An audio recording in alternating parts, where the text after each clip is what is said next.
तो दोस्तों आज के इस वीडियो पे हम बात करने वाले हिंदी के एक बहुत ज्यादा ही महत्वपूर्ण जीवन परिचय के बारे में। और आज एकदम मस्त तरीके से बात करेंगे कैसे आपको बोर्ड एग्जाम की कॉपी, ठीक है, बोर्ड एग्जाम की कॉपी पे कैसे लिखना है ट्रिक से, जिससे आपको एग्जाम में भी फुल नंबर मिले। ठीक है, देखो एक चीज जान लो यार, मेन लिखने का तरीका होता है। ठीक है, अगर आप मस्त तरीके से अपने शब्दों में बना बना के लिखते हो तो एग्जामिनर भी आपको फुल नंबर देता है। बात करें हिंदी के पेपर में, जो आपका पांचवे के का नंबर पे आपसे क्या पूछा जाता है, जीवन परिचय, और पांचवे के खा पे भी आपसे जीवन परिचय पूछा जाता है। की बात करें तो 5 नंबर का हिंदी के पेपर में पूछा जाता है। और अगर आप ये 5 नंबर पूरे चाहते हो तो आपको अपनी भाषा में लिखना होगा। और अगर अपनी भाषा में मस्त तरीके से जीवन परिचय और साहित्यिक परिचय को लिखते हो तो आपके 5 पे 5 फुल नंबर मिलने हैं। ठीक है, तो एकदम मस्त तरीके से आज वही ट्रिक आपको बताने वाले, कैसे आपको अपनी भाषा बना बना के लिखना है और 5 नंबर एग्जाम में पूरे पाने। ठीक है, तो आज का ये वीडियो यार बहुत ज्यादा ही महत्वपूर्ण, देख सकते हो। आज हम देखेंगे कन्हैयालाल मिश्र प्रभाकर जी का जीवन परिचय बहुत ही आसान शब्दों में। ठीक है, आप अपनी भाषा में खुद लिख पाओगे, बस आपको वीडियो को आखिरी तक देखना है और उस बात को समझना है जो हम आपको समझाना चाह रहे हैं। ठीक है, रटने को तो सब लोग रट लेते हैं, लेकिन आपको रटना नहीं, आपको मेन तरीका सीखना है लिखने का। अगर आप लिखने का तरीका सीख गए तो आप आसानी से कर पाओगे। तो शुरू करते हैं कन्हैयालाल मिश्र प्रभाकर जी का जीवन परिचय। तो देखो, अगर बात करें सबसे पहले आपके जो हिंदी का पेपर होगा, हिंदी के पेपर में आपको हमने बताया कि प्रश्नोत्तर संख्या 5 का का, पांचवे के का नंबर पे जीवन परिचय पूछा जाएगा लेखक का, और पांचवे के खा पे पूछा जाएगा कवि का। ठीक है, तो ये कन्हैयालाल मिश्र प्रभाकर जी लेखक वाले हैं। तो आपसे पेपर में 3-4 लेखकों के जीवन परिचय पूछेगा। जैसे मान लो कन्हैयालाल मिश्र प्रभाकर का पूछ लिया, वासुदेव शरण अग्रवाल का पूछ लिया, हजारी प्रसाद का, तो उन तीनों में से किसी एक का करना होगा। तो आपको सबसे पहले क्या करना है, जब बोर्ड एग्जाम कॉपी मिले आपको, सबसे पहले आपको ऊपर हेडिंग लगानी प्रश्नोत्तर संख्या 5 का। सबसे पहले लिख देना ऊपर ही प्रश्नोत्तर संख्या 5 का। जब ऊपर लिख जाए प्रश्नोत्तर संख्या 5 का, फिर नीचे से हेडिंग लगेगी कन्हैयालाल मिश्र प्रभाकर। अब मेन तरीका सीखना कैसे बना बना के लिखना है। देखो, कन्हैयालाल मिश्र प्रभाकर हेडिंग पड़ गई। अब इसके बाद आपको सबसे पहले देखो, कोई भी कवि या लेखक का जीवन परिचय लिखो, सबसे पहले आप क्या करो, उन कवि या लेखक के मेन जो जीवन परिचय के मेन पॉइंट, जैसे उनका जन्म कब हुआ, उनकी मृत्यु कब हुई, उनका जन्म किस स्थान पे हुआ, उनके माता पिता का नाम पता है तो वो, और उनकी रचनाएं, वो आपको इस टाइप से अलग एक ब्रैकेट पे लिखना है। ऐसा क्यों? क्योंकि देखो यार, जब बोर्ड एग्जाम में मान लो एग्जामिनर कॉपी चेक करेगा, आपने इतना बड़ा ये लिखा है, उसके पास इतना टाइम नहीं होता कि वो आपका एक एक अक्षर यहाँ पे पढ़ेगा। आपका मेन चीज देखेगा, हाँ भैया जन्म इतने में, मृत्यु इतने में, जन्म स्थान ये अलग लिखा, पिता का नाम, रचना है, बस इतना चेक किया, तुरंत 5 नंबर आपके पूरे एकदम फिक्स। ठीक है, 5 नंबर पूरे मिल जाएंगे। देखो मेन चीज होता है ये, क्योंकि यार उसके पास इतना समय नहीं, इतनी कापियां होती, एक एक अक्षर आपके नहीं पड़ेगा। मेन चीज आपके यही है कि जन्म कब हुआ, मृत्यु कब हुई, जन्म स्थान कहाँ है, पिता का नाम, रचना है। मेन चीज उसने देख लिया तो वो आपको तुरंत नंबर दे देगा। तो सबसे पहले कोई भी कवि या लेखक का जीवन परिचय लिखो तो आपको सबसे पहले इतने उनके मेन पॉइंट लिखने हैं।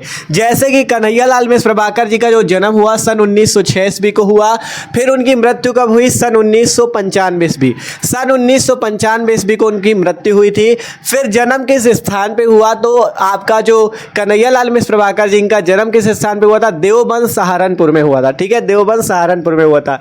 इनके पिताजी का क्या नाम था, इनके पिताजी का नाम था पंडित रामदत्त मिश्र। ठीक है, कन्हैयालाल मिश्र प्रभाकर के जो पिताजी थे उनका नाम था पंडित रामदत्त मिश्र। इनकी कुछ प्रमुख रचनाएं लिख सकते हो, जैसे आकाश के तारे, धरती के फूल, महके आंगन, चहके द्वार आदि, इस टाइप से आप लिख सकते हो। तो ये इनके जीवन परिचय के मेन पॉइंट हो जाते हैं। इतना आप अच्छे से लिख देते हो तो एग्जामिनर केवल इतना मेन देखेगा, देखो ये तो लिखना ही है, लेकिन मेन चीज जब उसको पहले ही अलग दिख जाएगा तो वो जान जाएगा कि हाँ इसमें आपने सही लिखा है।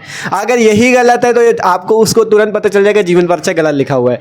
तो मेन चीज ये है, तो आपको इनके सन, माता पिता का नाम अगर पता है, जैसे इसमें माता का नाम नहीं दिया गया था, केवल पिता का नाम था, तो पिता का नाम आपको याद रख लेना पंडित रामदत्त मिश्र, जन्म स्थान देवबंद सहारनपुर, और रचनाएं कुछ याद कर सकते हो। ठीक है, अब इसके बाद यहाँ पे पूरा बना बना के अपने शब्दों में लिखना है। अब ये नहीं कि गाना आना लिख देना, लिखना कन्हैयालाल मिश्र प्रभाकर जी के बारे में। ठीक है, तो कुछ शब्दों को समझना है, कुछ उनके जीवन के बारे में समझना है आपको, और उसको लिखना है। ठीक है, अब कैसे लिखना वो समझो।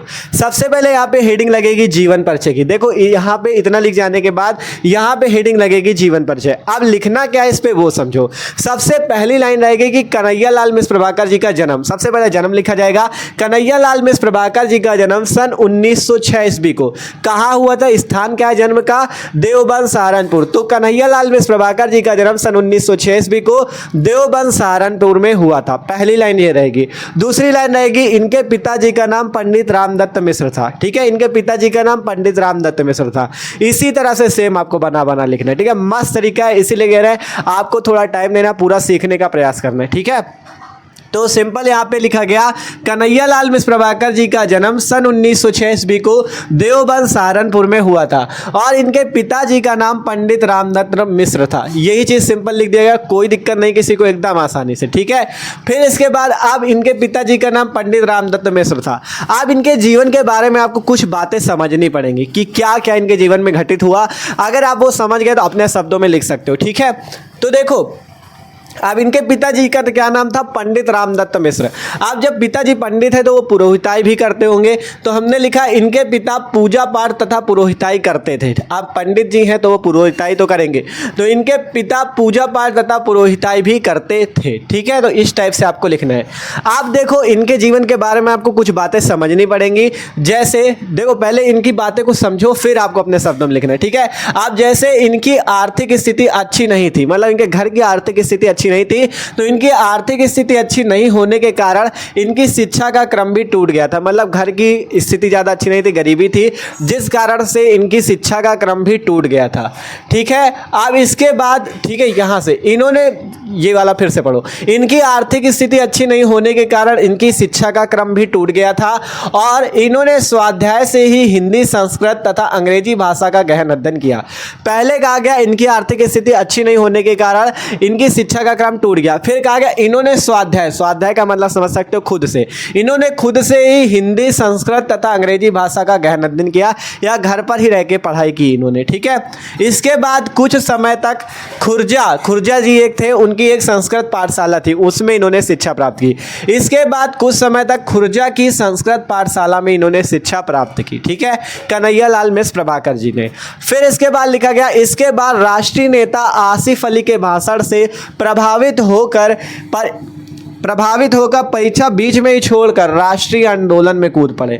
मतलब पेपर चल रहे थे, लेकिन इसके बाद ये राष्ट्रीय नेता आसिफ अली के भाषण से प्रभावित हो गए और परीक्षा बीच में ही छोड़कर कहाँ कूद पड़े, राष्ट्रीय आंदोलन में। देश को आज़ादी दिलाने के लिए जो राष्ट्रीय आंदोलन चल रहा था उसमें ये कूद पड़े, अर्थात उसमें ये लग गए। ठीक है, मतलब राष्ट्रीय आंदोलन में कूद पड़े का मतलब वो उसमें लग गए। ठीक है, फिर कहा गया इसके बाद जीवन पर्यंत देश की सेवा में स्वयं को समर्पित कर दिया।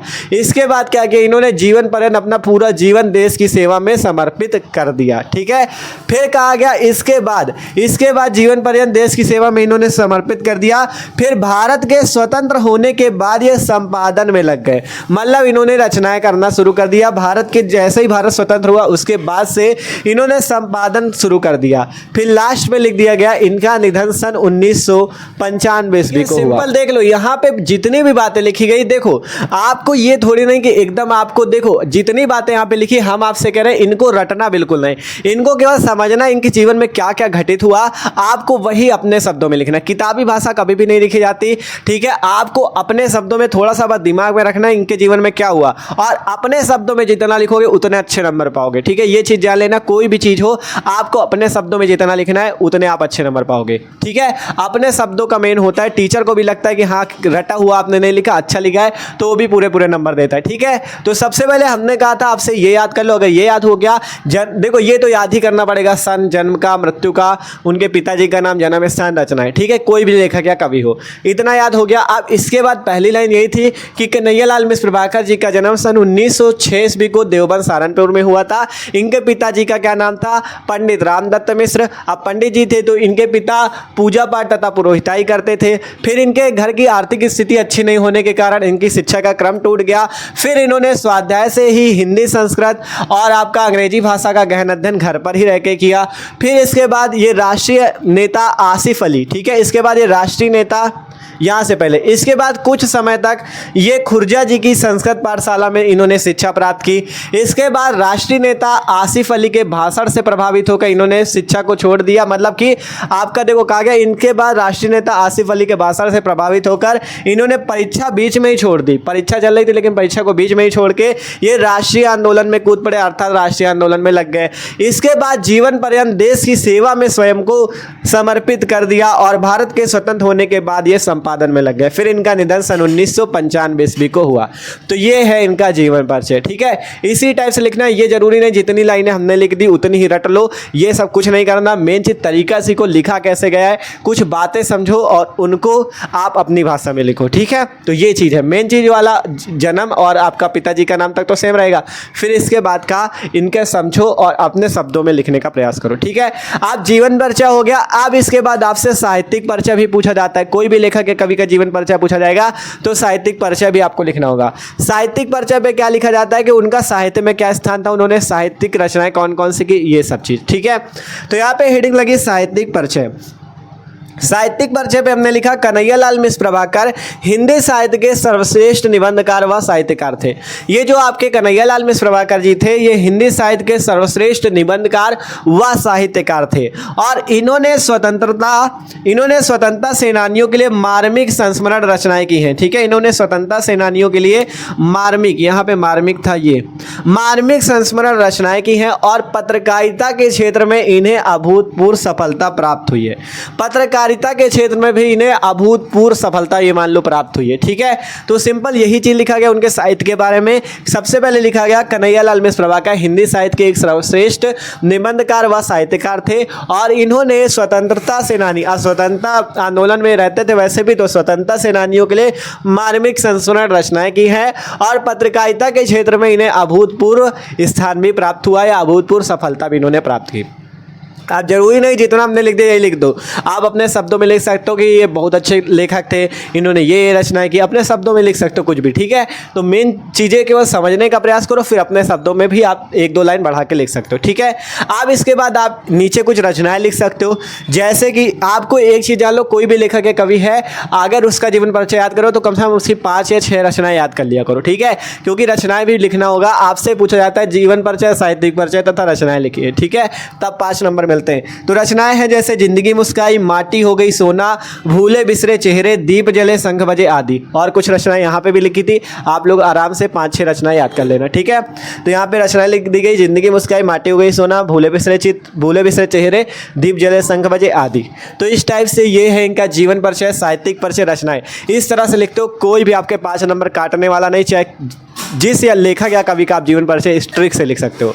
ठीक है, तो आशा करते हैं आज आपको इनका जीवन परिचय एकदम मस्त तरीके से समझ में आया। तो समझ में आया यार तो वीडियो को लाइक कर देना और जो लोग नए हो चैनल पे सब्सक्राइब कर लो, क्योंकि मस्त तरीके से आपकी तैयारी चल रही। ठीक है, और चैनल को सब्सक्राइब कर लो, चैनल पे जाके आपको हिंदी की प्लेलिस्ट मिल जाएगी, वहां पे आप और भी लेखक और कवियों की जीवन परिचय को देख सकते हो। मस्त तरीके से करना, आपको 5 नंबर पूरे मिलेंगे। ठीक है, तो मिलते हैं यार किसी अगले वीडियो पे। इसका जिसको स्क्रीनशॉट करना हो कर लो।